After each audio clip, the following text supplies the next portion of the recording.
नमस्कार दोस्तों, आज हम 2021 का बजट पर चर्चा करेंगे। बजट 2021 से बहुत से क्वेश्चन आपको करंट अफेयर में मिलेंगे। जो एग्जाम 21 के अंदर होंगे उसके अंदर 2021 के बजट से क्वेश्चन मिलेंगे। आप इसको जरा ध्यान से पढ़ेंगे। लिखा हुआ है, मैं केवल समझाऊंगा इसको और समझते चलना है। दोस्तों, बात करें बजट शब्द की।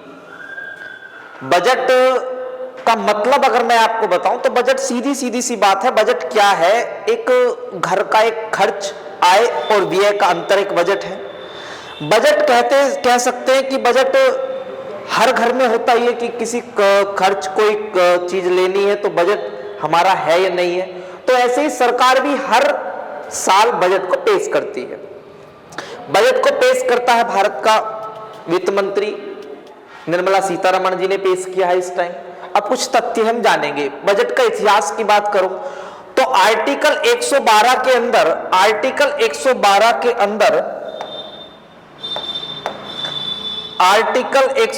के अंदर बजट शब्द की चर्चा में केवल इतना लिखा पड़ा है कि केंद्रीय बजट को वार्षिक वित्तीय विवरण के रूप में चिन्हित किया गया है। बजट शब्द खुद में एक शब्द नहीं है, ये लिखा पड़ा है कि केंद्रीय बजट को वार्षिक वित्तीय विवरण के रूप में चिन्हित किया गया है। आई होगी बात समझ में। किस आर्टिकल में है? आर्टिकल 112 अनुच्छेद 112 के अंदर है। 7 अप्रैल 1860 को पहला बजट तत्कालीन वित्त मंत्री जेम्स विल्सन ने प्रस्तुत किया था। किसने किया था? 1860 की बात चल रही है दोस्तों। अंग्रेजी शासन से के समकालीन की बात चल रही है। जेम्स विल्सन ने प्रस्तुत किया था। आजाद भारत का अगर आपसे पूछे कि आजाद भारत का पहला बजट किस वित्त मंत्री ने किया था तो आर के शनमुखम चेट्टी द्वारा 26 नवंबर 1947 आजाद भारत का। ठीक है। नेक्स्ट पॉइंट पर मैं बात करूं तो भारतीय गणतंत्र का पहला बजट 28 फरवरी 1950 को वित्त मंत्री सीडी देशमुख के द्वारा प्रस्तुत किया गया था। नेक्स्ट की बात करूं, पीएम के तौर पर जवाहरलाल नेहरू ने 1958-59 का केंद्रीय बजट प्रस्तुत किया और मोरारजी देसाई ने सर्वाधिक 10 बार केंद्रीय बजट को प्रस्तुत किया है। आप क्वेश्चन पूछ ले किसने सर्वाधिक केंद्रीय बजट को प्रस्तुत किया है तो आप आंसर बताएंगे 10 बार। किसने? मोरारजी देसाई जी। आई होगी बात समझ में। नेक्स्ट पर चलते हैं। एक चीज और थी, एक पॉइंट है कि 2016 से रेल बजट को केंद्रीय बजट के साथ विलय कर दिया गया। इसका मतलब क्या है कि आपका पहले ये रेल का जो बजट था, जो रेल बजट था वो आपका पहले अलग अलग हुआ करता था।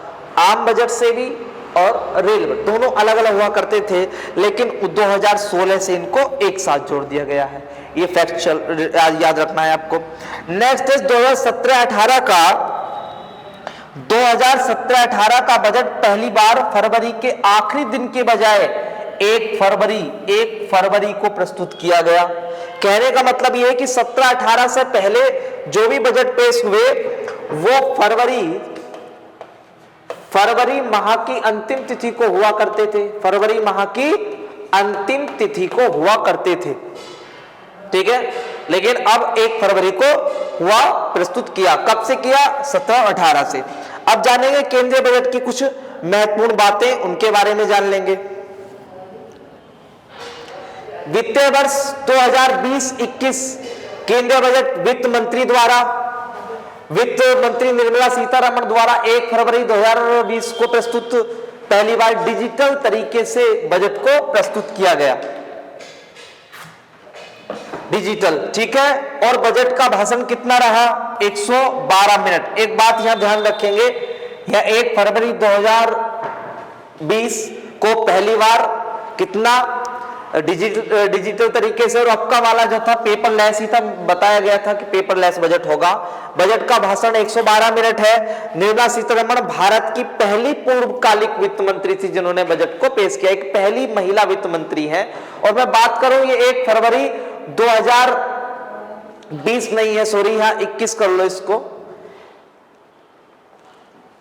या 21 करो, इसको 2021 लिख लो, इसको मिस्टेक है। तो आपने जाना कि हमारी जो वित्त मंत्री है निर्मला सीतारमण जी ने इसको पेश किया। बजट का भाषण का टाइम आपको पता है 112 मिनट है। पेपरलेस, ये बजट कैसा था? पेपरलेस बजट है, ठीक है। नेक्स्ट में देखेंगे union budget 2021 current affair question के बारे में हम जानेंगे। क्वेश्चन के बारे में जैसे जैसे क्वेश्चन बढ़ते रहेंगे आप देखते रहना और नोट्स बनाते रहना। केंद्रीय बजट 2020-21 के अनुसार वित्तीय वर्ष 2020-21 में सरकार का कितना प्रतिशत अनुमानित है? तो 34.50 लाख करोड़ उसको खर्च करने हैं। नेक्स्ट क्वेश्चन की बात करूंगा, वित्तीय वर्ष। देखो एक बात ध्यान रखना, सरकार का जो वित्तीय वर्ष होता है वो 1 अप्रैल से मैं बात करूं, वित्तीय वर्ष की होता है 1 अप्रैल से 31 मार्च तक का टाइम होता है एक वित्तीय वर्ष का। अगर मैं रिजर्व बैंक की बात करूं आरबीआई का, तो आरबीआई का होता है, रिजर्व बैंक का होता है आपका 1 जुलाई से 30 जून तक। कब होता है? 1 जुलाई से 30 जून तक। ये दोनों चीजें फैक्चुअल क्वेश्चन आपको याद रखना है। सरकार का 1 अप्रैल से 31 मार्च और आरबीआई का आपका ये होता है। वित्तीय वर्ष में राजकोषीय घाटा जो है 9.5 है। कितना है? 9.5 है। नेक्स्ट क्वेश्चन पर चलेंगे। बजट 21-22 के अनुसार सरकार की आमदनी का सर्वाधिक हिस्सा किससे प्राप्त होगा? उधार व अन्य देश से होगा। सबसे बड़ा खर्च किसका होगा? जो सरकार खर्च के रूप में वहन करेगी वो ब्याज होगा, इंटरेस्ट देगी। जो विदेशों से इसने धन लिया है उसका ब्याज देगी। 5वें क्वेश्चन की बात करूं, बजट 21-22 का मुख्य विषय। दोस्तों ये क्वेश्चन आपको जरूर याद करना है कि आत्मनिर्भर भारत व संकल्प ऑफ नेशन फर्स्ट। इस बजट 2021-22 का मुख्य विषय आपको थीम याद करनी है। इसका मुख्य विषय रहा आत्मनिर्भर भारत व संकल्प ऑफ नेशन फर्स्ट। हमारा नेशन फर्स्ट होना चाहिए। बजट 21-22 में किस मंत्रालय की सर्वाधिक राशि आवंटित की गई है? तो रक्षा मंत्रालय को। किसको की गई? डिफेंस के क्षेत्र में। कितनी की गई है दोस्तों? अप्रोक्स 4,78,000 करोड़ रुपया ये राशि की गई है। इसमें पेंशन भी शामिल है सेना में। नेक्स्ट चीजों को देखेंगे कि वित्तीय वर्ष 21-22 में बजट के स्तंभों पर चर्चा करें। कितने स्तंभ में इसके? तो 6 स्तंभों पर चर्चा होगी। कौन कौन से स्तंभ में? हिंदी में देखिए। पहला स्तंभ स्वास्थ्य और कल्याण में, दूसरा है भौतिक और वित्तीय पूंजी अवसंरचना, तीसरा है आकांक्षी भारत के लिए समावेशी विकास, चौथा है मानव पूंजी में नवजीवन का संचार करना, पांचवा है नवाचार और अनुसंधान और विकास, छठा है न्यूनतम सरकार और अधिकतम शासन। न्यूनतम सरकार और अधिकतम शासन। सरकार न्यूनतम होना चाहिए लेकिन शासन को अधिकतम दिया गया है। नेक्स्ट 2021 में आत्मनिर्भर स्वास्थ्य भारत योजना घोषणा 6 वर्ष के लिए की गई है। आप पैसे दे सकते हैं 64,180 करोड़ रुपया दिया गया है। नेक्स्ट 17,000 ग्रामीण व 11,000 शहरी वेलनेस सेंटर की स्थापना होगी। प्रत्येक जिले में एकीकृत पब्लिक हेल्थ लैब्स की बनाए जाएंगे। कोविड-19 टीके के लिए 35,000 करोड़ रुपए आवंटित किए गए हैं। स्वास्थ्य के लिए बजट में पिछले वर्ष से बढ़ाकर इतना कर दिया गया, आप लिख सकते हैं। आपको ध्यान रखना कितने प्रतिशत किया गया है, तो इस वैल्यू को याद रखना 137% बढ़ा दिया गया हमारा स्वास्थ्य का क्षेत्र, और कुछ ज्यादा इसमें जानने की बात नहीं है।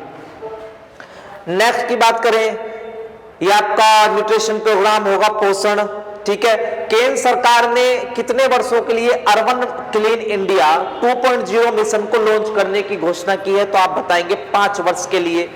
लागत इसमें आने वाली है 1.41 लाख करोड़ रुपया, ठीक है। नेक्स्ट में अगले 5 वर्षों में उद्योगों के लिए प्रोडक्शन लिंक्ड इनेक्टिव स्कीम के लिए कितने रुपए का प्रावधान है? तो 1.97 लाख करोड़ रुपए दिएगा आत्मनिर्भर भारत के लिए। दोस्तों इसमें एक लाइन लिखी पड़ी है, 3 वर्षों में 7 टेक्सटाइल पार्क की स्थापना होगी। तो ये यहां से जानना जरूरी है। इसमें आपको दिखा पड़ा है कि 3 वर्षों में 7 टेक्सटाइल पार्क की स्थापना होगी मित्र योजना के तहत। जो हमारा कपड़ा मंत्रालय है, जो स्मृति माननीय स्मृति ईरानी जो है कपड़ा मंत्री हैं, उनके द्वारा उस विभाग के द्वारा 7 टेक्सटाइल पार्क कपड़ों के टाइप भारत जो है इन चीजों को मतलब कपड़े के व्यापार को बढ़ावा देने के लिए कितने पार्क करेगा? 7। इस योजना का नाम जरूर याद रखना, मित्र योजना। नेक्स्ट एक चीज और आनी है आईएएस में, जो पुराने वाहन है, निजी वाहन है, उसके लिए फिटनेस टेस्ट का प्रावधान किया गया है। और फिटनेस टेस्ट में फिटनेस टेस्ट जो होगा उसके अंतर्गत जो निजी वाहन हमारे 20 वर्ष लिमिट रखी गई है, और कॉमर्शियल मतलब वाणिज्य वाहनों के लिए कितना रखा गया दोस्तों? 15 वर्ष रखा गया। फिटनेस टेस्ट के लिए ऑटोमेटेड फिटनेस केंद्र खोलेगा जब ये फिटनेस कराएगा तो, ठीक है। राष्ट्रीय इंफ्रास्ट्रक्चर प्रोजेक्ट के तहत किस क्षेत्र की हिस्सेदारी सबसे अधिक रहेगी? ऊर्जा के क्षेत्र की। नेक्स्ट में बात करूं कैपिटल इनकम का एक्सपेंडिचर, ये आपका 2 लाख करोड़ रुपए होगा, देखते रहना। रेलवे के, ये ध्यान रखना, रेलवे के ब्रॉड गेज मार्गों को किस वर्ष तक 100% इलेक्ट्रीफाइड किए जाने की घोषणा की गई? तो आप बताएंगे दिसंबर 2023 तक, मतलब दिसंबर 2023 तक आपका ये पूरा हो जाएगा। नेक्स्ट की बात करूं मैं, मेट्रो प्रोजेक्ट के लिए आपका इतना 18,998 करोड़ रुपया दिया गया है। यहां ध्यान देना, एक पॉइंट है, जम्मू कश्मीर राज्य तक गैस पाइपलाइन प्रोजेक्ट का विस्तार भी करेगा। जो गैस पाइपलाइन है जिसके द्वारा गैस पहुंचाया जाता है राज्यों में, तो जम्मू कश्मीर राज्य को गैस पाइपलाइन के द्वारा जोड़ा जाएगा। नेक्स्ट ग्रीन पावर सोर्सेज, ऊर्जा निर्माण के लिए किस मिशन की घोषणा की गई है? तो आपका राष्ट्रीय हाइड्रोजन ऊर्जा मिशन, ठीक है, ये ध्यान रखना। और एक बात देखना, उज्ज्वला योजना के तहत अभी तक जो लाभार्थी है वो 8 करोड़ है, लेकिन उनको बढ़ाकर कितना 1 करोड़ और दिए जाएंगे कनेक्शन। जो हमारी उज्ज्वला योजना है घरेलू रसोई गैस के कनेक्शन से संबंधित है, उसको 1 करोड़ लाभार्थियों को और कनेक्शन दिए जाने की घोषणा की गई है। बीमा कंपनियों में एफडीआई लिमिट को बढ़ाकर कितने प्रतिशत कर दिया गया है? 74% कर दिया गया है। पहले 49 थी, अब कितना हो गया दोस्तों? 74 कर दी गई है। ध्यान रखना, एफडीआई का मतलब है फॉरेन डायरेक्ट इन्वेस्टमेंट, जो विदेशी निवेश होगा, ठीक है, ये ध्यान रखना। रिकवरी ये आपका 20 लाख रुपए कर दी गई है, जो बैंकों के लोन वगैरह है, ठीक है। सरकार द्वारा 21-22 के बजट को कितने रुपए के विनिवेश का लक्ष्य रखा गया? तो 1.75 लाख करोड़, पिछली बार 2.21 लाख करोड़ था, ये घट गया है। ध्यान रखना, बजट 2021-22 के अनुसार कितने वर्ष की अधिक आयु के व्यक्ति आईटीआर दाखिल करने में छूट दी गई है? 75 वर्ष के। अब ऐसा नहीं कि 75 वर्ष वाले जो लोग होंगे वो इनकम टैक्स नहीं देंगे, इनकम टैक्स रिटर्न नहीं करेंगे, नहीं करेंगे। आप क्या करना है, आपको सोचना यह है कि वो क्या छूट दी गई है।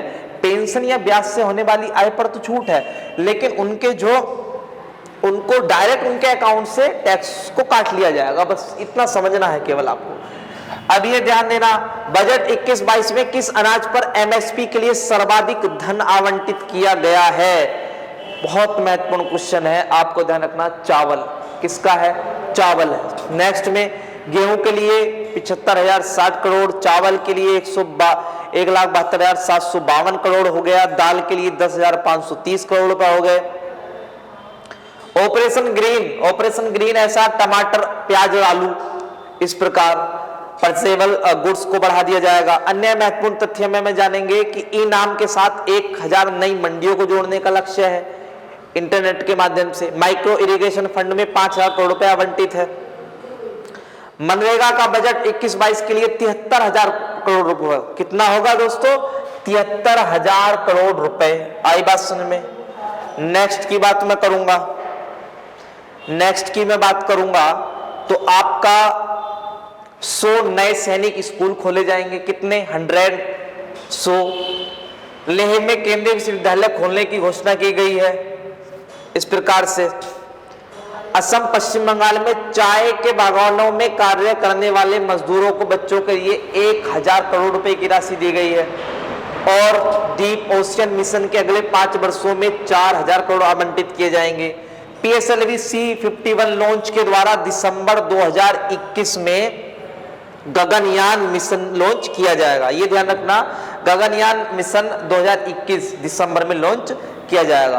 तो दोस्तों ये बजट से संबंधित क्वेश्चन थे, आप इसको नोट डाउन करें अपनी कॉपी पेन लेकर, ठीक है। बजट को आपने पढ़ा होगा, ये सारे महत्वपूर्ण जितने भी तथ्य आपको याद करने चाहिए जिससे आपको ये पेपर में काम आए।